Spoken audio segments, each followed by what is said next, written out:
Bonjour à tout le monde, bienvenue sur le podcast Hors Cadre, un podcast qui est principalement pour les femmes, mais messieurs, vous avez le droit de nous écouter, pour des femmes ambitieuses qui savent qu'elles sont différentes et qui ont tout simplement besoin de transmettre ou de vivre selon leurs propres normes.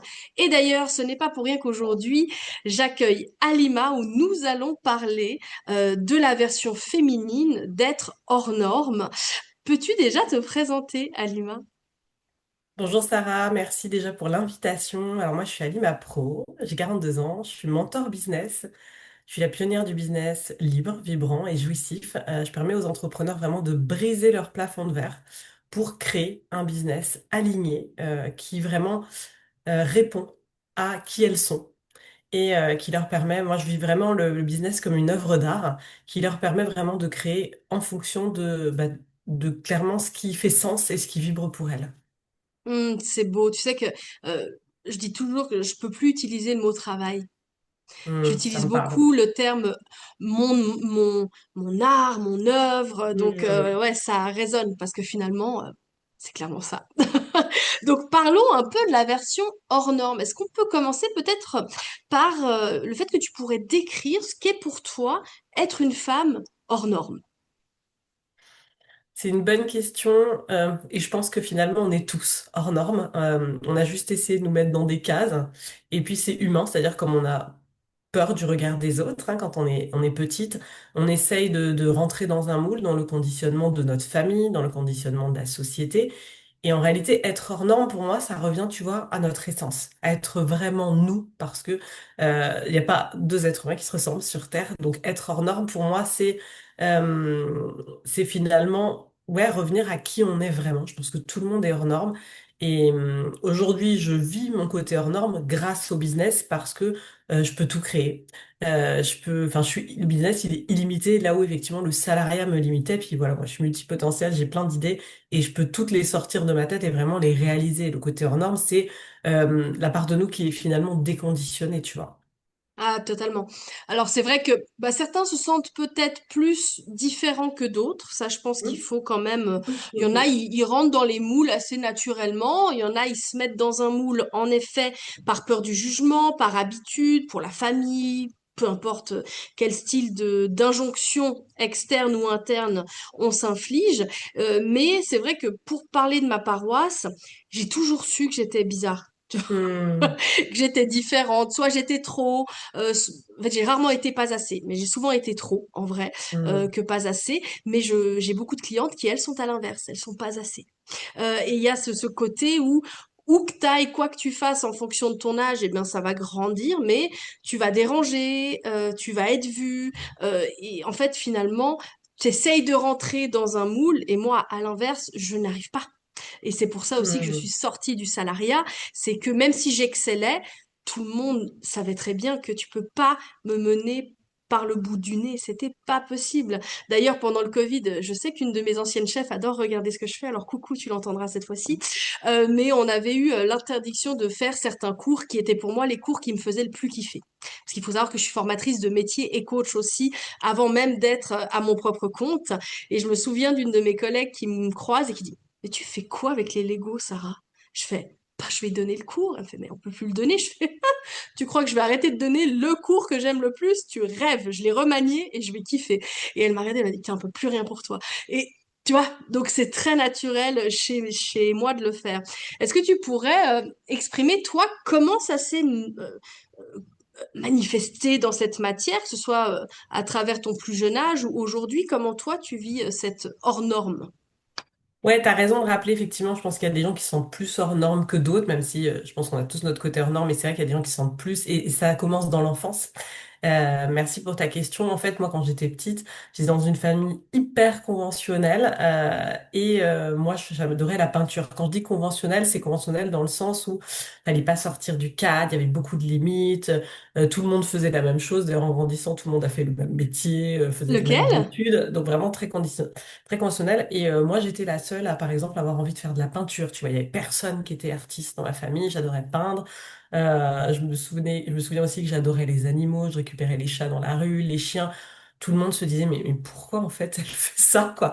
Donc, tu vois, déjà petite, je me sentais hyper différente, très Mm. attirée par les animaux, à faire de la peinture, à aimer l'art, à aimer passer du temps à regarder les fleurs, alors qu'ils étaient tous en mode on y va, tu vois. Mm. Voilà. Et j'avais ce côté effectivement très artiste, hein. Moi, je dis aussi mon business, c'est mon art. Je parle beaucoup de mon art, mon excellence, donc ça me parle, hein, ce que tu dis, parce que j'avais un côté vraiment très, très différente des autres. Je me disais même parfois, on va peut-être adopter, tu vois. Et puis en grandissant, euh, tu vois, j'ai même fait une école de publicité alors que tout le monde avait fait une école de commerce. Bon, j'ai fini par repartir dans le droit chemin et faire une école de commerce comme les autres. Mais j'ai Ouais. même fait une école de publicité à 18 ans parce que vraiment, je sentais ce truc en moi qui était différent. Mais je me suis remise dans le moule très vite. Et tu vois, quand j'étais au lycée, déjà, je lisais des livres sur Freud, sur l'interprétation des rêves, la psychologie, tout ça, ça m'intéressait. Mais comme je pense que c'est important pour les gens aussi qui se reconnaissent là-dedans. Comme bah, toute ma famille était dans le commerce, bah, je me suis dit que c'était pas possible en fait, tu vois, d'accompagner les gens sur le plan psychologie. Donc plein de fois je revenais à mon essence et plein de fois je repartais parce que la vie en fait, enfin, c'est difficile en fait de pas faire comme les autres.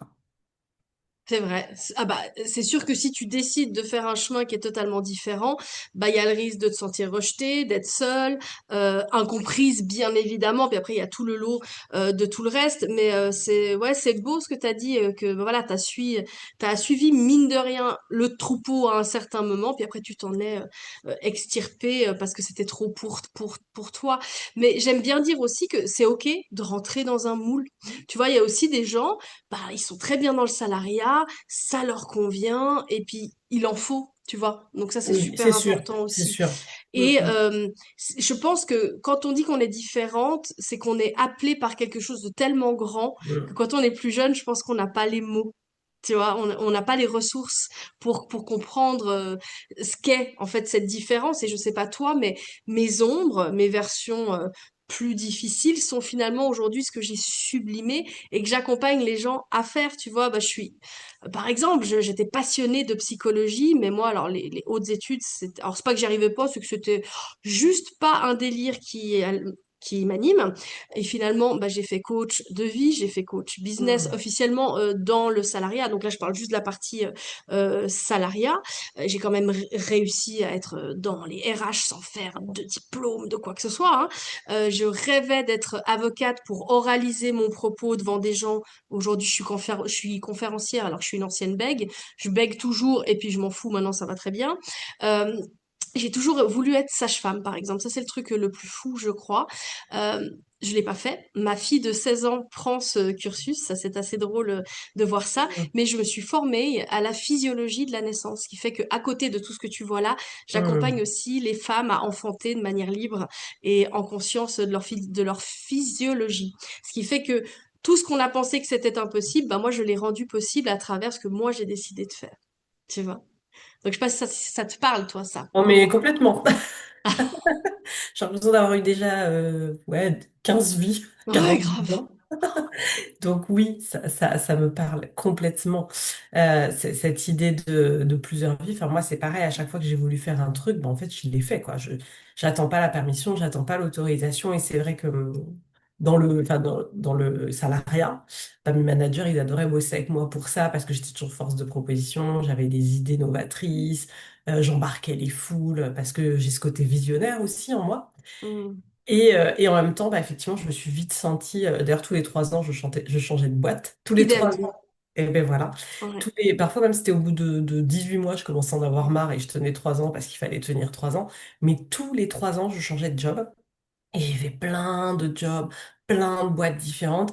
Et en fait, c'est marrant parce qu'une fois, une RH m'a dit Ah, mais je pourrais me dire que vous êtes instable quand vous voyez votre CV. Et tu vois, j'aurais pu prendre ça pour oui, elle a raison. Et en fait, je me suis dit mais non, moi, je suis pas instable. En fait, j'aime le changement. Et là où plein de gens ont peur du changement, bah moi, en fait, je me nourris de ça comme toi. Et en fait, moi, je l'ai dit dans la tête hop, j'y vais, quoi. Tu vois? Mm. J'y vais parce que. J'en ai pas parlé dans la partie je me sens différente, mais parce qu'il y a toujours eu cette foi. à l'intérieur de moi. Tu vois, la spiritualité aussi, c'est pareil. J'étais dans une famille croyante, mais pas comme moi. C'est-à-dire qu'il n'y avait pas cette croyance en la vie, en quelque chose de plus grand, qui n'était pas dans le mode je suis les signes. Et moi, ça, déjà, toute petite, j'avais ce côté-là. Qu'un Mm. driver qui fait que d'une conversation peut naître un nouveau job, d'une conversation peut naître une opportunité, d'un échange comme ça avec un podcast peut naître quelque chose de tellement plus grand, tu vois. Hmm. Ah, c'est tellement beau parce que je le dis toujours. Bon, moi, peut-être que tu le sais pas parce que c'est plus ma vitrine aujourd'hui, mais de Mm. base, j'avais une école pour accompagner les personnes, là, c'était pas que des femmes, à développer leurs capacités de médiumnité et autres. Et c'est Ah vrai que, non, je ne savais pas. Ouais. parce que je le suis, j'ai fait des conférences un peu partout, hein, devant tout le Waouh. monde, hein. Donc ça, ça reste en moi parce que je l'enseigne toujours un petit peu différemment. Mais c'est vrai que je dis toujours, les guides sont bons. Et en fait, c'est Oui, mon âme qui est voilà, enfin, on va pas rentrer dans cette chose-là, mais quand je crois parfois que tu sais, tu vas pas t'en sortir, mais moi j'ai toujours un truc qui fait que je vais rebondir en fait, parce que ah j'ai cette foi pareil, aussi. pareil, Et ouais, dans ouais, le business, je sais pas toi, mais bon, moi si tu connais un peu l'astrologie, vu que je l'enseigne aussi, moi j'ai une maison oui. 8 qui est extrêmement chargée, donc ce qui veut dire que ma vie passe par beaucoup de transformations, de morts, hein, et je suis vraiment un phénix. C'est-à-dire que j'ai cet art, et Mhm. ça c'est vraiment un art. Alors je l'enseigne aussi, parce que pour moi, être résilient, confiant, Mhm. et en fait, réaliser que tout est possible, même quand tu crois que tout va Oui, s'effondrer, tout à eh fait. bien, c'est ce que j'incarne. Et en fait, bah, quand j'ai connu tout ce qui est de l'astrologie, c'est pour ça que je l'aime tant aujourd'hui aussi, je réalise à quel point c'est OK, je passe par là, encore là, bah, j'ai une boutique qui est en train de fermer. Il y a 2 jours, j'ai reçu par canalisation ce que je devais en faire alors que je suis en processus de rendre tout mon local. Je sais pas si tu Mhm. réalises. Et en fait, j'ai cette foi où, OK, maintenant je sais, je fais confiance et j'y vais. Je vais plus faire que du en ligne, mais je vais remettre quelques petites choses en présentiel. Et bah voilà, cet art de renaître à chaque fois. Donc ça me parle beaucoup. Ça me Ouais, parle ouais, ça beaucoup. résonne, hein. Parce que d'ailleurs, mon accompagnement principal, il s'appelle Reborn. Ah bah tu vois. Reborn for the Success, parce que Renaissance, et tu vois, j'avais hésité avec Phoenix, parce Mmh. que c'est vraiment l'histoire de ma vie, tu vois, et ça a été Reborn, ça a été Renaissance, parce que je suis quelqu'un qui vit effectivement beaucoup de chaos, voilà. Depuis que je suis petite, j'ai vécu beaucoup, beaucoup de chaos. Et à chaque chaos, en fait, j'ai un apprentissage, une leçon. Et c'est quelque chose que j'enseigne beaucoup à mes clientes et qui pour moi est vital dans le business, c'est la foi. Parce Mmh. que c'est pas linéaire, parce que on veut plus, on veut l'expansion, on veut le succès, on veut la réussite, et forcément, ça demande à certaines parts de nous de mourir pour effectivement renaître et pour incarner celle qui peut plus. Eh bien, avant d'avoir ce que tu veux, bah, parfois tu dois aussi en passer par des phases que notre humaine va voir comme des chaos parce qu'on a peur de souffrir, parce qu'on n'a pas envie, mais sauf qu'on a besoin de passer par là pour devenir celle qui peut, en fait, recevoir beaucoup plus, quoi. Bah, comme je dis très souvent en ce moment, et c'est qu'on connaît le petit dessin. Tu vois, tu arrives à voir à Mm. trois cent Mm. soixante degrés, à approximativement, je sais pas, 500 mètres, voire 1 kilomètre si tu as des super yeux. Eh bien, mais tu vois pas au-delà. Donc, c'est là Ouais. où la foi revient. C'est cette idée, OK, Sarah, là, tu Mm, comprends pas. Maintenant, tu comprends pas. Essaye pas de comprendre. T'as que le petit dessin. Et en fait, c'est après que tu vois pas le grand dessin toujours, mais que tu comprends le pourquoi ça avait une raison d'être, même si sur le moment, t'es là, tu vois, et c'est vraiment tellement important. Pour moi, tout ce qui nous fait mal, c'est un cadeau évolutif. mm. Ouais, tout Et à c'est ce fait. qui nous Ça, je le transmute. Et savais. moi, je suis assez folle pour dire tout le temps à mes clientes, parce que alors moi, mes clientes qui ont bah, les plus hauts accompagnements, elles savent tout. Et elles voient parfois, je dis, voilà, là, je vis ça. Vous savez Mm. quoi? Ça fait super mal. D'ailleurs, je le dis souvent à mon humaine, comme tu l'as dit. Mais par contre, je sais que dès que je vais me relever de ça, va Mm. naître un accompagnement parce que je sais que je vais en faire quelque chose. En fait, moi, tout ce que je transmets, c'est quelque chose que j'ai éprouvé, que j'ai Ouais, moi transcendé aussi. et qu'après je mets dans la matière justement comme une œuvre, en fait. C'est vraiment ça. Et les gens, ils sont là, mais elle est folle, celle-là. Elle est en train de kiffer le chaos qu'elle est en train de vivre. Alors, je dis pas que je kiffe, mais je sais que je vais me Oui, tu sais que c'est pour relever et mieux. que je vais en faire quelque chose. J'arriverai pas à me dire, et je sais qu'il y en a, et c'est ok, je critique pas ceux qui le font, mais se dire, waouh, j'ai vécu une horreur ici, et je vais juste trouver que c'est horrible. Je trouve ça tellement triste. Même si c'est Ouais. ok, Mm. parce que voilà, mais dans ma perception, et d'ailleurs, j'ai plein, une élève qui me suit depuis très très longtemps et elle a vécu vraiment le vrai chaos, elle, hein. Hmm. Niveau, et je lui dis, un jour, crois-moi que tu vas en faire des conférences, tu vas en faire un livre de ce truc-là. Et c'est ce qui est en train de se passer après 2 ans, tu vois. Donc, on ne sait pas trop quand les gens sont prêts, mais dès que c'est fait, hop! Puis là, tu transformes la vie des autres personnes. Ouais, c'est beau. C'est Hmm. beau. Donc, tu vois, c'est le côté hors norme. Ah oui, complètement. Il est là aussi sur un côté très résilient. Le côté hors norme, c'est forcément des parcours un peu chaotiques par moment, ouais. Ben, non seulement chaotique, mais c'est l'art, en fait, de la transformation. Tout à fait. Parce que c'est ce que je dis souvent, et il n'y a rien qui me rend plus, pas triste, parce que pour moi tout est juste, mais tu sais, ces personnes qui ont un certain âge, voire que 60, hein, et qui disent, oh, oh, tu sais, moi je suis comme ça, je mourrai comme ça. Et Hmm. s'il y a bien une chose que je dis, c'est, alors vous savez, moi je meurs tout le temps, alors du coup, parce que je n'étais pas la même hier, je ne serai pas la même aujourd'hui. Et en fait, c'est ça mon objectif, c'est de regarder à chaque fois dire, ah putain, good job là. Alors ça, tu l'as sublimé, version, tu vois. Et c'est cette force, et c'est pour ça qu'on le transmet en fait. Ouais, tout à fait. Moi, j'adore le kintsugi, tu sais, le vase. Ah Euh, oui. le vase, bah, ça m'a énormément parlé. J'ai lu le livre. Ce vase en Asie, je sais plus où en Asie, qui est Au sublimé. Japon. Voilà, c'est au Japon, c'est ça, Mm. qui est sublimé par bah, en fait toutes les failles, tous les endroits où il est cassé, qui est sublimé par des feuilles d'or. Enfin, par une peinture d'or. Et en fait, ben moi, je me vois vraiment comme ça. C'est-à-dire que il y en a des trucs brisés de partout. Et à Mm. chaque fois, j'ai mis de l'or, en fait. Enfin, j'ai sublimé, en fait. C'est vraiment ça. Et mes clientes aussi, ce qu'elles me disent, c'est que j'ai une capacité à leur faire voir le beau, même quand tout a l'air de s'effondrer, quoi, en fait. C'est ça. Mais parce que je pense qu'on est, et tu parlais de palier, mais on est tous à un moment donné à un palier. Oui. Et je crois que l'être humain est ainsi fait que quand on est face à un palier ou à un échec, appelons ça comme on veut, à quelque chose qui fonctionne pas comme notre petit humain a envie que ça se passe. Voilà. Et dans l'entrepreneuriat, je pense qu'on est nombreux, ça marche pas. Ouais, c'est Tu vois? clair. Et c'est OK.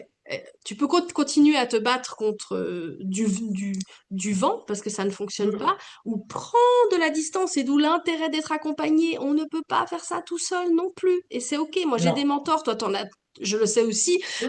on en a besoin pour prendre cette hauteur et faire OK. Parce que là, tu es peut-être en train de péter un palier et que très certainement, dans ton inconscient, au niveau de ton cerveau, de tes cellules, peu importe, eh bien, il y a une notion de Et oui, ça danger. se Voilà. Je te stretch. perds. Ah, Mm, tu es mm. toujours là. Ok, je t'ai perdu une petite seconde. Mais voilà, c'est juste un palier à aller péter parce qu'il y a bien plus grand qui t'attend. Mais faut accepter que tout ne va pas à la vitesse où on veut. Tu sais, moi, j'ai beaucoup de taureaux, j'ai beaucoup de béliers. Donc, autant le taureau, il me calme un peu, mais le bélier, il a envie d'aller vite, hein. Alors que non, tranquille, tu connais pas le grand dessin. Ouais, tout à fait.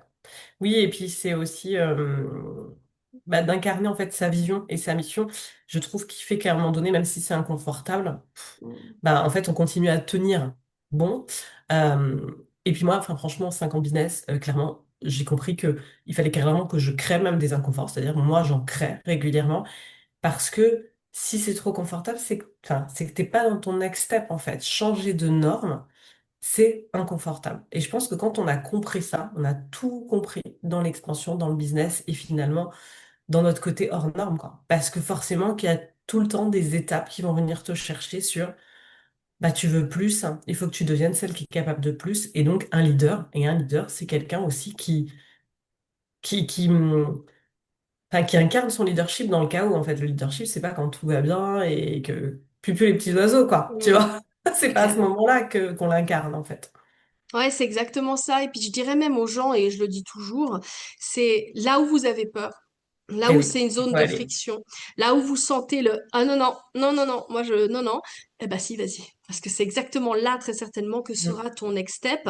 Mais bien sûr, enfin, les zones de confort, c'est à la première zone, quand tu commences à essayer de franchir, c'est la zone de panique. Oh, Mm. non, mais je vais pas y arriver, puis qu'est-ce qui va se passer, puis là. Et après, tu as la zone magique, qui est la zone où tout peut se produire. Mais il faut quand même traverser cette Mm. zone qui te paralyse. Donc, si moi j'ai un petit conseil pour les femmes qui nous entendent, que vous soyez entrepreneur ou pas encore, mais que ça Oui. migre à l'intérieur de vous, c'est que si vous sentez cet appel et que ça vous fait peur, c'est que c'est sûrement le bon endroit. Tout Il à faut, fait.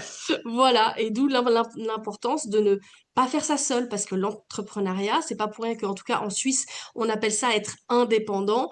Ça peut être beaucoup de solitude. Donc ne Oui. faites pas ça seul dans votre coin.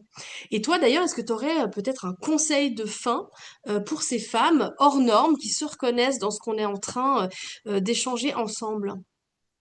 Oui, ça va être vraiment de se faire accompagner, ça c'est clair, et de faire le travail intérieur, parce que notre réalité extérieure, elle est le fruit de tout ce qui se passe à l'intérieur. Et on peut avoir tendance, mais bon, ça c'est la société hein, qui veut ça, on peut avoir tendance à chercher toujours les réponses à l'extérieur. Donc, à essayer de trouver des stratégies miracles, des stratagèmes miracles, à vouloir faire en sorte de créer, pour celles qui veulent créer un business, et waouh, ça marche tout de suite. Et en fait, ce qui va faire que ça va être rapide, parce que c'est possible, moi j'ai vraiment une expansion très rapide, ça va être vraiment de faire ce travail à l'intérieur, d'aller voir, t'as parlé d'ombre, d'aller voir tout ce qui est pas, enfin, tous ces espaces où on n'est pas aligné, tous ces espaces où on n'y croit pas. Plutôt que de se dire j'y crois, j'y crois. Non, en fait, plus on va aller voir tous les espaces où on n'y croit pas, tous les espaces où on n'est pas vraiment convaincu par qui on est, par notre être, tous ces espaces où on a des je suis qui sont encore, bah, tu le disais, hein, je suis pas assez, etc. Plus on va s'autoriser à faire tout ce travail intérieur, plus ça va être un business solide, vraiment, et une expansion durable, parce que c'est ce qu'on veut. On veut pas un truc qui fait waouh, puis 6 mois après, c'est fini. Donc, ça va être vraiment de faire le travail intérieur pour moi qui change tout. Et surtout, de se faire accompagner. Alors, je suis totalement d'accord et je rajouterais peut-être que l'entrepreneuriat, pour celles qui veulent y aller ou qui y sont déjà, c'est pas un long fleuve tranquille. Oui, Hein. oui, Donc, vraiment le mindset, donc d'où cet ancrage très certainement oui. où tu parles de travail intérieur, est super méga important et c'est pour ça que j'ai eu parfois un peu la peine de réaliser que certaines n'étaient pas faites pour ça. Oui, c'est vrai. Mm. D'où peut-être, si on sent qu'on a vraiment un art énorme à l'intérieur de nous, quelque chose qu'on veut transmettre, que l'entrepreneuriat, ça nous attire, mais on peut aussi ne pas faire du 100%. On peut aussi être salarié à 50. Moi, je sais que j'ai pas sauté dans le bain en mode, allez hop, sans parachute, bien que c'était ce qu'on me demandait. Je ne l'ai pas fait comme ça. Parce que pour moi, il faut que mon cerveau soit en sécurité, sinon je risque de freeze ou de faire un petit peu n'importe quoi. Mais si ça vous anime, testez. De toute façon, ce qui est sûr, c'est qu'on ne fera pas pour vous, même si on est des coachs, des mentors, vous pouvez appeler ce C'est que vous clair. voulez. Ah bah, ça, c'est clair. Et, Mm, et mm. c'est pas parce que vous rentrez dans notre univers où ça fonctionne que ça va se déloger comme ça. C'est un travail, et je trouve que et là je dis un travail parce que ça fait mal. Hein. Le travail intérieur, il est réel. Oui, Ça va déstabiliser. Souvent, ils me regardent un peu en mode putain, de m'énerve, et après ils me disent ah merci. Tu vois, mais sur le moment, c'est quand même un petit peu déstabilisant. Et je dirais que pour moi, l'œuvre que nous faisons, donc l'entrepreneuriat, c'est comme les enfants. Pour moi, ce sont nos maîtres spirituels. Je ne sais pas si tu le vis de la même chose, ah, mais c'est-à-dire pareil. Mm. que les failles, justement, dont on parlait, qui n'ont pas encore de doré dessus, tu vois, de feuilles d'or, bah, tu vas te les reprendre comme effet miroir dans la figure et tu vas retravailler dessus. Et autant les enfants, pour moi, qui en ai trois, que l'entrepreneuriat, ce sont des cadeaux à ce niveau-là, mais il faut quand même être capable de se remettre en question et c'est un art que je vois se perdre un peu et je pense que sans ça, on peut pas faire pérenniser un business parce que c'est en continu qu'on va se Tout transformer. à fait. Mm. Ouais, Mm. je suis vraiment d'accord avec ça et t'as raison, enfin, c'est jamais fini pour moi le travail, clairement. Il est jamais fini. Plus t'es dans cet état d'esprit que t'as toujours à apprendre, que t'as toujours à évoluer, plus finalement ton entreprise elle va être durable et pérenne. Clairement, ça, moi, j'y crois. En tout cas, merci.